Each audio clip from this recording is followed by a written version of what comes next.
피청구인 법무부 장관. 이 사건은 피청구인이 직무집행에 있어 헌법이나 법률을 위반했는지 여부, 파면 결정을 선고할 것인지 여부에 관한 것입니다. 먼저 적법 요건에 관하여 보겠습니다. 이 사건 소추 의결서에는 서울 동부구치소 내 구검시설 마련 지시, 삼청동 안가회동, 국회의 자료 제출 요구 거부 관련 각 소추 사유에 대해 다른 사실과 구분할 수 있을 정도의 구체적 사정이 기재되어 있으므로 이 부분 소추 사유가 특정되지 않았다고 볼 수 없습니다. 국회법상 탄핵소추 사유에 대한 조사는 국회의 재량으로 규정되어 있고, 탄핵소추의 경우에는 국회에서 질의와 토론 없이 표결할 수 있도록 규정된 것으로 해석할 수 있습니다. 국회의 탄핵소추안 의결 과정에서 필요한 법정 절차가 준수되었고, 피소추자의 헌법 내지 법률 위반 행위가 일정 수준 이상 소명된 이상 탄핵소추권이 남용되었다고 할 수 없습니다. 따라서 이 사건 심판 청구는 적법합니다. 다음으로 본안에 관하여 소추 사실별로 차례로 보겠습니다. 첫째로 피청구인이 대통령의 내란죄에 가담한 행위에 관하여 보겠습니다.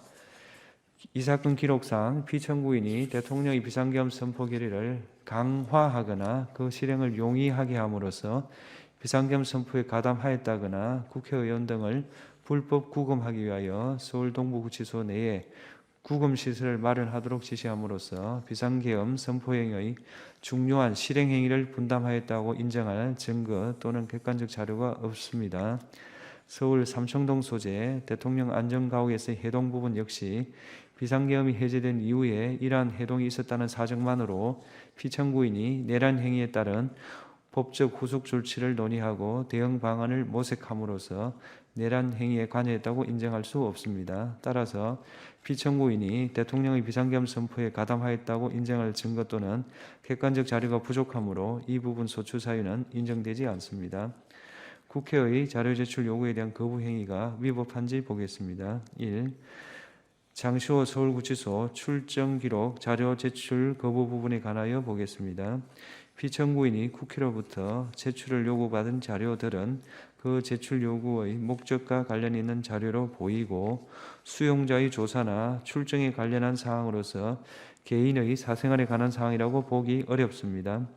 국회에서의 증언 및 감정에 관한 법률 2조에 의하면 자료 제출 요구받은 자는 다른 법률 이유로 제출을 거부할 수 없으므로 공공기관의 정보 공개에 관한 법률 조항을 자료 제출 거부의 정당한 사유로 보기 어렵습니다. 따라서 피청구인 이 부분 자료 제출 거부는 국회 증언감정법 4조 1항 12조 1항을 위반한 것입니다.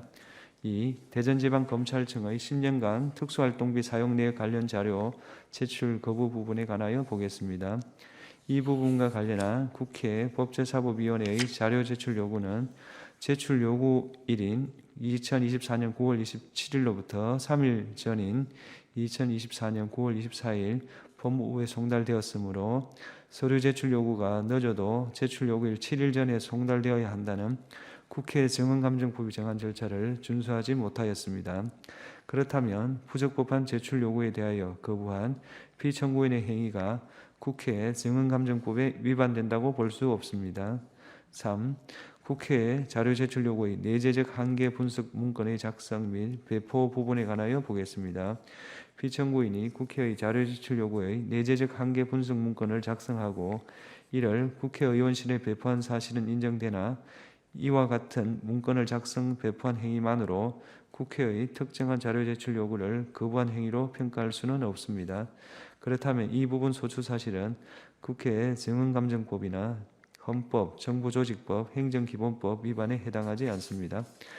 국회 본회의 중 퇴장 행위가 헌법과 법률을 위반하였는지 여부에 관하여 보겠습니다. 당시 피청구인은 법률안에 대한 제2요구의 이유를 설명하기 위해 자발적으로 국회 본회의에 출석하였으므로 국회의 국무위원에 대한 출석 답변 요구를 전제로 하는 헌법 62조 2항 위반이 성립될 여지는 없습니다.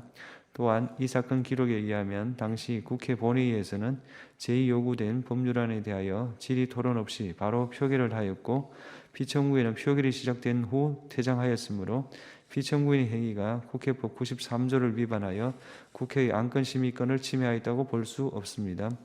국무위원이 국회 본회의에서 표결이 마감될 때까지 퇴장해서는 안 된다는 법령상 의무는 없으므로 피청구인의 행위가 국가공무원법상 법령 준수 의무나 성실 의무를 위반하였다고 보기도 어렵습니다. 마지막으로 피청구인을 파면할 것인지에 관하여 보겠습니다.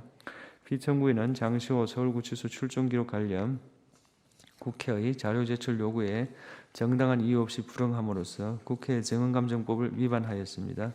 그러나 국회로부터 요구받은 자료의 범위가 방대하여 피청구인으로서는 무분별한 자료 공개에 대해 우려하였을 수 있고 피청구인은 사후적으로나마 현장 검증을 통해 일부 관련 자료를 위원들에게 열람하게 하였으며 일부 위원들에게는 문제된 자료를 개별적으로 보고하기도 하였습니다. 이러한 사정을 종합하면 피청구인이 법 질서를 무시하거나 이에 역행하고자 하는 적극적 의도로 법률을 위반하였다고 보기는 어렵습니다. 따라서 피청구인의 파면을 정당화하는 사유가 존재한다고 볼 수 없습니다. 주문을 선고하겠습니다. 탄핵 사건이므로 선고 시각을 확인하겠습니다. 지금 시각은 오후 2시 11분입니다. 주문, 이 사건 심판 청구를 기각한다. 2024헌 라 국회의원과 국회의장 간의 권한쟁의. 이 사건은 피청구인이 2024년 12월 27일 국회 본회의에 상정된 국무총리 탄핵소추안을 가결, 선포한 행위, 소추 의결서 등본을 대통령 권한대행 국무총리 한덕수에게 송달한 행위가 청구인들의 권한을 침해하여 무효인지 여부에 관한 것입니다. 먼저 주문을 선고하고 법정 의견의 요지는 김영도 재판관께서, 재판관 2인의 반대 의견의 요지는 정영식 재판관께서 설명하시겠습니다. 주문, 이 사건 심판 청구를 모두 각하한다. 법정 의견의 요지를 말씀드리겠습니다. 먼저 이 사건 가결 선포 행위로 국회의원인 청구인들의 이 사건 탄핵 소추안에 대한 심의 표결권이 침해될 가능성이 인정되는지 여부를 살펴보겠습니다. 청구인들은 이 사건 가결 선포 행위가 이 사건 탄핵 소추안에 법제사법위원회 회부 없이 이루어졌다는 점을 문제로 삼고 있습니다. 그러나 국회법은 탄핵 소추안을 법제사법위원회에 회부 조사할지 여부를 국회의 재량으로 규정하고 있습니다. 청구인들의 이 사건 탄핵 소추안에 관한 심의 표결권이 법제사법위원회 회부 절차를 거칠 것을 당연히 전제로 하고 있다고 볼 수는 없습니다. 청구인들은 피청구인이 헌법 65조 2항 본문의 일반 의결 정족수를 적용함으로 인해 부결표 행사의 가치가 희석되었다는 등의 주장도 하고 있습니다. 하지만 이는 일반 의결 정족수에 따라 이루어진 국회의 탄핵 심판 청구가 부적법하다는 취지에 불과할 뿐이고 이 사건 탄핵 소추안에 대한 심의 표결권 침해 가능성을 인정할 근거가 될 수는 없습니다. 또한 헌법과 국회법은 개별 국회의원이 원하는 특정 의결 정족수를 기준으로 심의 표결권을 행사할 기회를 보장한다는 규정을 두고 있지 않습니다. 개별 국회의원의 의사가 반드시 국회의 최종 의사로 귀결되어야 한다고 볼 수도 없습니다. 청구인들은 피청구인이 권한 없이 일반 의결 정족수를 임의로 적용하였다는 점도 다투고 있습니다. 그러나 국회법은 국회의장에게 국회의 의사 진행에 관한 폭넓은 권한을 부여하고 있습니다. 대통령 권한대행 국무총리에 대한 탄핵 소추 의결 정족수에 관한 확립된 해석이 없는 상황에서 피청구인이 일정한 의견 수렴을 거쳐 일반 의결 정족수를 적용한 것을 두고 헌법이나 법률을 명백히 위반한 흠이 있다거나 그로 인하여 청구인들의 심의 표결권이 침해될 가능성이 있다고 단정하기 어렵습니다. 게다가 청구인들 대부분은 표결 과정에 자유롭게 참여할 기회가 보장되었음에도 불구하고 이를 스스로 거부하였습니다. 따라서 이 사건 가결 선포 행위로 청구인들의 이 사건 탄핵 소추안에 대한 심의 표결권이 침해될 가능성이 인정된다고 볼 수 없습니다. 다음으로 이 사건 송달 행위로 청구인들의 심의 표결권이 침해될 가능성이 있는지 여부를 살펴보겠습니다.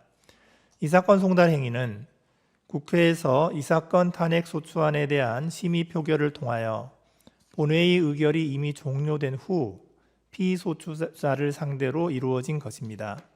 따라서 이로 인하여 청구인들의 심의 표결권이 침해될 가능성이 있다고 볼 수 없습니다. 결국 이 사건 가결 선포 행위 및 이 사건 송달 행위에 관하여 청구인들의 심의 표결권이 침해될 가능성은 인정되지 않기 때문에 이 사건 심판 청구는 모두 부적법합니다. 이상입니다.